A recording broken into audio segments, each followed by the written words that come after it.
Hi there. Today on Behind Closed Doors, we're making a Toxic Wasteland base that could be used in a variety of different tabletop games. Let's get started.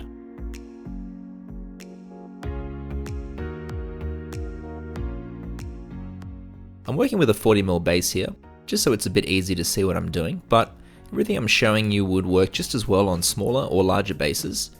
First thing to do is apply some rocky outcrop, and cork is awesome for this. I'm using these cork sheets from TT Combat, which are quite thin, so good for layering, but this stuff is very easy to find. Just look for coasters and stuff like that. And you want to break some rough bits off. Just use your fingers so it's not uniform. And once you have a bit you like the look of, you can start adjusting it and tearing more bits off just to get the fit you're after. And I've just got the base blue tacked to this disc so it's easy to pick up, because without a mini they can be slippery little buggers. I'm just going to glue it on here with a bit of super glue.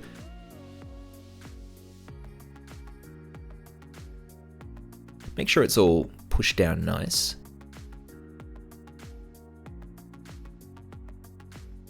And then I'm going to glue on a smaller second layer.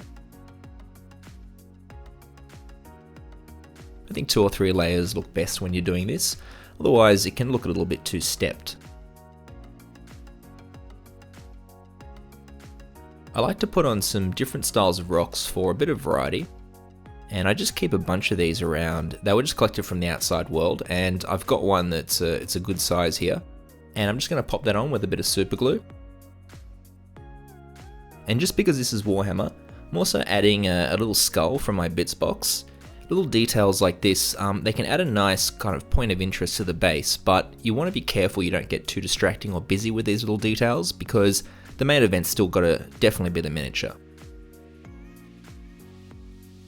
So we're going to be putting a toxic puddle in later, and to do this we need to firstly mark out the area that any pools are going to be so we don't add any texture there. You can mark it out any way you want. This is all going to be covered. I just use green paint because it creates a nice visual for me when I'm looking at, what else I want to kind of put on the base. I should note that I'm making this without a mini on the base, so everything is easy to see.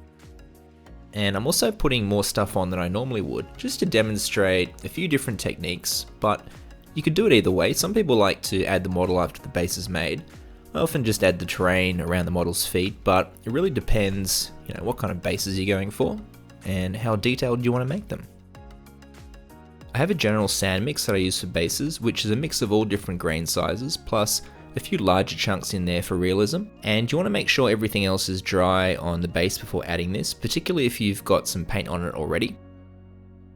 And this is fairly straightforward. We're just adding the PVA glue all over the base. And if you're not overly happy with the shape of your pools, you can adjust them here, making them, bigger or smaller. It was just a guide that we marked down before.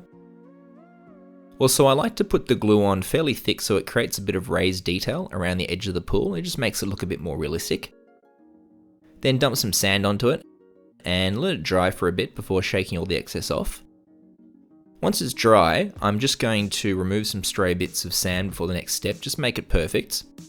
Because the next step, in my opinion, is the most important step when adding sand to miniature bases. And that is sealing it. It's so important to add some watered down PVA glue over the top, just to stop your sand and base texture rubbing off and getting damaged. This is like 50-50 water and glue. I keep a pre-mixed bottle for this, but the water does evaporate, so you have to keep an eye on the consistency. You'll know straight away once you start to apply it if it needs to be watered down further, by the way it starts to fill in the detail and not spread around nicely. You also don't want it too watery, otherwise then it kind of won't do anything at all. And this goes over everything on the base, the cork, the sand, the rocks, seal it all. I then leave this for a good couple of hours to fully dry, often overnight, so I'm going to pop this to the side and bring it back when it's all undercoated. Now, everyone's going to have their own style of painting bases to match the rest of their army, but I thought I might quickly show you how I painted my one. I'm starting here with a dry brush of Rhinox hide, and it's almost an overbrush really because Rhinox hide is so dark. And then I'm coming back over with a light dry brush. I'm using Sylvaneth Bark here, which is a GW dry paint, because I have it on hand, but you could get a similar color by mixing, Rhinox hide with bone. It's easy to just go over the whole model with these 2 steps because everything else is going to be repainted. The rocks are getting a layer of Skaven Blight Dinge. It's what I generally use as a base for all my greys. While that's drying, I'm going to hit the skull with a base coat of XV88. Then a quick dry brush of Dawnstone on the rocks, and you don't have to be too careful with this, you can go quite heavy because the rocks have got a lot of texture to them and it will just work with what we're doing. And some more dry brushing, this time on the skull with Ushabti Bone. If you want to see a more detailed tutorial on painting bone, I'll pop it at the top of this video so you can check it out. As a final touch, I like to go through with some Dawnstone and just pop a little bit on the bigger rocks from the gravel mix, just for a bit of visual interest and to kind of break up that brown a bit. I'm going to cover everything with Nuln Oil because, well, it wouldn't be much of a behind closed doors video without Nuln Oil, would it? It's useful on bases because oftentimes the spray undercoat won't get into all the finer details. You can add a few more details to the paint job after the wash is dried. This is just a very light dry brush on the edges of the rocks to pick up that nice detail and just give it a bit more contrast and definition. Just coming back to the skull here to do some highlights with Ushabti Bone. If you don't have the skull on your base, well, you don't have to worry about this. Now, I like to put a green base down for the Nurgle's Rot. Laurent Forest is a pretty good tone for this, although it's not going to matter too much what kind of green you use really overall. Just popping back to the skull again. A couple of final highlights with White Scar. And then paint the rim with whatever colour you prefer. I generally go for black to create some contrast between the base and the in-universe land the model is standing on. Now, if you varnish your minis, you want to do that before the next steps. And Nurgle's Rot is a fun technical paint that GW makes, which has a glossy finish, so it's perfect for this kind of stuff.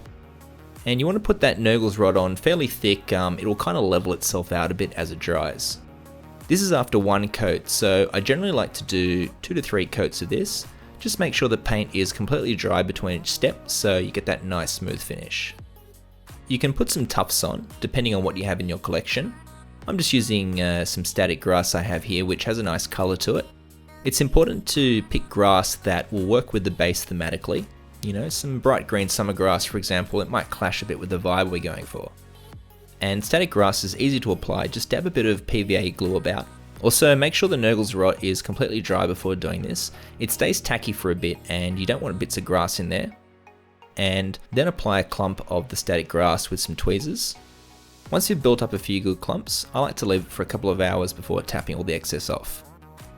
And there you have it, a Wasteland Toxic base that would be at home in either Warhammer 40,000 or Age of Sigmar, or even something else entirely. Thanks for watching. If you enjoyed the video, pop us a like and subscribe. It really does help the channel grow, and we'll see you next time on Behind Closed Doors.